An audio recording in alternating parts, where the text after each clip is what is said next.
Another fun-filled and action-packed edition of Weather for Weather Geeks here on Wednesday, March the 2nd, 2016. This is the 4-year anniversary of a big tornado outbreak in southern and southwest Ohio. I remember that day very well. I was actually in Columbus speaking at the Ohio Severe Weather Symposium that day. That was when I was still working at AccuWeather. And all day it was hard to get people to focus on the presentations during the conference because everybody wanted to look at the radars to see what was cooking across southern Ohio. Of course, March of 2012 was remarkably warm across the region, and it did ultimately result in some severe weather, especially early on in the month.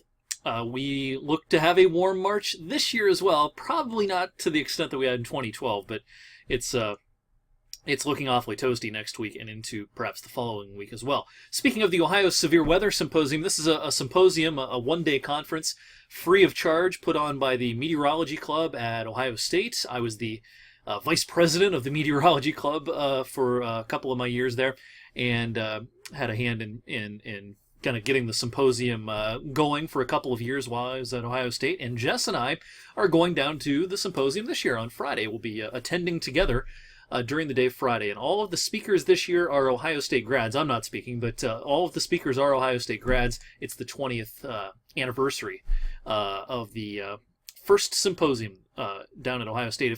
If you're really into the weather and want to do a one-day free conference, I recommend every year going down to the Ohio State campus to attend this one. They get great speakers, and the presentations are always really, really good. So check that out next year if you don't plan on going this year. All right, to the weather today. Quite a contrast across the nation today. Winter and spring are fighting each other, as is typical of March. It was 90 in Phoenix this afternoon. Locally, 36 was our high just after midnight. We spent all afternoon in the 20s. Plenty of cold air across the Great Lakes and into the Ohio Valley today. All right, we've got some snow in the forecast for tomorrow, and of course we had a little bit today. Actually, they registered a little over an inch at the airport today. In some parts of Trumbull County, even over towards Newton Falls, they had an inch or so worth of snow this morning. In March, we typically see 17% of our annual snowfall in the month of March. That number may be a little higher than you would expect, but especially early in March, we can get some pretty big snow events. This year, no big snow events coming our way, but we are going to get nickeled and dimed a little bit as we go through the next few days, particularly tomorrow afternoon, tomorrow night.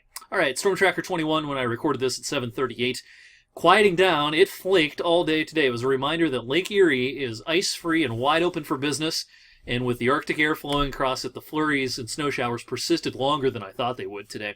Just a lesson that you try to remember for next time, that when you've got Arctic air flowing over the open lakes, it's going to try to flake and snow shower and flurry longer than the models are showing, longer than you would think, and that was what we had across the region today.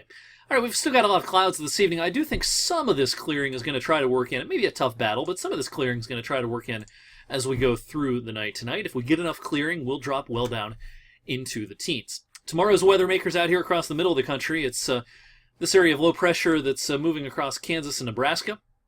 This is heading east. It is a fairly moisture-starved system, and that means that we're going to have a hard time squeezing out a lot of snow out of this, but it will be enough to perhaps shovel in a lot of places, I think. Now, this is the RPM model, which is our in-house model. We have a gazillion models we look at, but this is one of the ones that's easier for us to display. I think it's eating away at the snow shield a little too much tomorrow. I think that this is more filled in with snow tomorrow afternoon compared to what it is showing. Just looking at the other modeling, this is kind of an outlier here. So I think it starts to snow lightly before the afternoon is through. It's going to have a hard time sticking for a while. It's March now. This is coming in still during the daylight hours, even though it'll be late in the afternoon. And until we get into the evening, it's just going to be hard for this to stick. But I think it will stick in many places as we go through the overnight. Untreated surfaces can become slicks, sidewalks, and parking lots, secondary roads, main roads with this snow being pretty light, and as long as they're treated, most of the main roads should be all right tomorrow night. And then Friday morning, clouds should part for some sun. It'll be a chilly end, but a quiet end of the day Friday. Then we got one more system. This is kind of the last hurrah, I think, of this pattern and perhaps of winter as a whole. This can bring us maybe a coating of snow Saturday, midday, afternoon. Again, it's coming in during the day. It's March, and I think temperatures on Saturday will be several degrees above freezing. So not expecting any problems with this on Saturday, but these may be some of the last snowflakes that we see. until next fall and winter. Not going to guarantee that yet, but boy, after Saturday, at least for a week, if not 2 weeks, snow chances are going to be pretty minimal.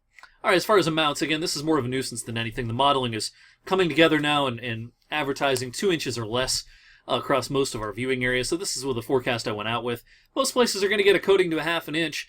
I think that the majority of places are going to see an inch to perhaps 2 out of this. And the most I could see, there might be someone that tries to squeeze out 3 inches out of this, but that'll be the exception and not the rule. As far as impacts go, again, untreated surfaces can be slick for a time tomorrow evening into the overnight. Outside chance, I think, of any school adjustments for Friday morning. I guess I can't rule out some 2-hour delays.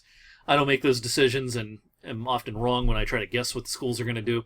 But an inch or 2, maybe 3 of snow, and most of that's coming pretty early in the night. I doubt there's many adjustments Friday morning.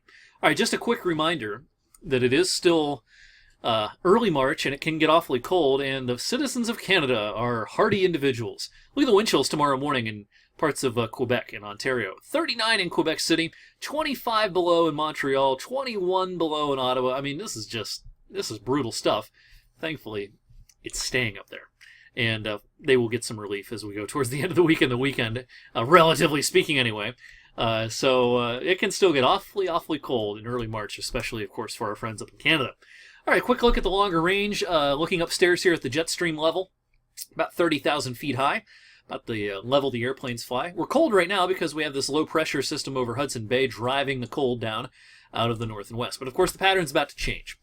And as we go into the weekend, and especially into next week, that trough moves away. And, boy, what a fire hose coming into the west coast. This is kind of almost the Pineapple Express. Sometimes you hear that meteorological jargon as a river of moist air flowing from central Pacific around Hawaii, perhaps, and then coming into the west coast. This is going to provide California and parts of the west coast with a ton of rain over the next week to 10 days. They need it. They don't want it all at one time, though. As the jet stream buckles, though, of course, we will be the beneficiary of this. Notice the ridge popping up across the east as this trough digs into the west, and temperatures will respond nicely. Now, one side effect of this, not for us, but for some places out in the middle of the country, is a threat for severe weather next week. As these troughs come out of the west coast and into the Rockies, they're going to start picking up some Gulf moisture, and this could be a very active week next week for severe weather out in here, middle of the country. Not concerned about that here at this point, but notice the ridge really flexing its muscles towards the end of next week. Now, we might get a front that tries to meander around latter half of next week, and depending on how close it gets and what the clouds do, it might hose us out of some, particularly warm temperatures, but I still think odds favor we hit 70 at least once during the second half of next week. All right, so that's tonight's weather for Weather Geeks. Thanks as always for watching. You can catch my forecast tonight on 21 News at 11. I'll have updates tomorrow throughout the day on the incoming nuisance snow. Be sure and check out my weather blog, eric at wfmj.com. I'll see you tonight on the news. Have a great Wednesday night.